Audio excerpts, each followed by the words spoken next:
Greetings and welcome back. What we're going to look at in this video is the trigonometric functions, but applied to specific angles because they have such nice ratios that they're worth remembering and noting.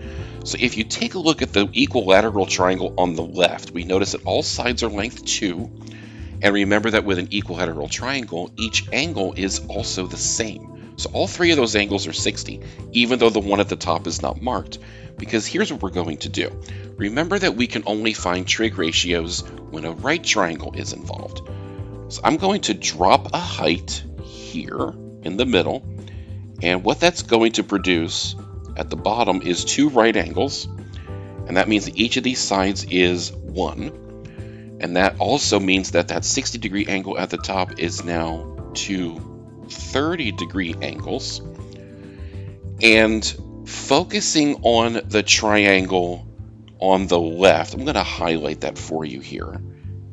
If we look at the height, the hypotenuse, and the side whose length is 1, that height by the Pythagorean theorem is the square root of 3.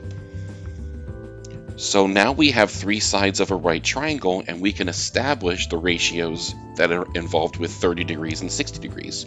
So starting with 30, the sine of 30 is the opposite, which is 1, over the hypotenuse, which is 2. So there we have that.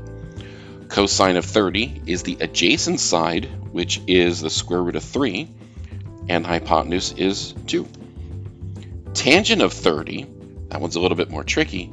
Tangent of 30 is opposite over adjacent, so that's going to be 1 over square root of 3, which in rationalized form is square root of 3 divided by 3. Now we could do the same thing for 60 degrees. Opposite the 60 is the square root of 3.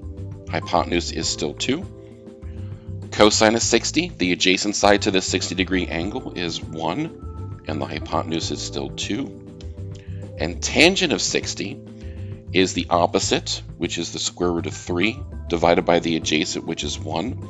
So tangent of 60 actually simplifies to the square root of 3. Now if we come over to the 45, 45, 90 triangle, the isosceles, and just for point of reference, you've probably heard this word before. Isosceles means that 2 angles are the same, which in turn means that 2 sides are the same. And since this is a right triangle, that means the other 2 angles have to split the difference between 180 and 90. So that means they're each 45 degrees. Now, if we apply our trig ratios to this triangle, if I take the sine of 45 degrees, which I'll use this one, the incredible disappearing triangle there, I'll use this one. So sine of 45 is 1 over root 2, opposite over hypotenuse, which again can be written in rationalized form. So that's square root of 2 over 2. Cosine of 45, same thing. And then tangent of 45, this is probably the most surprising of them all, but tangent of 45 is opposite over adjacent, which is 1 over 1, which is 1.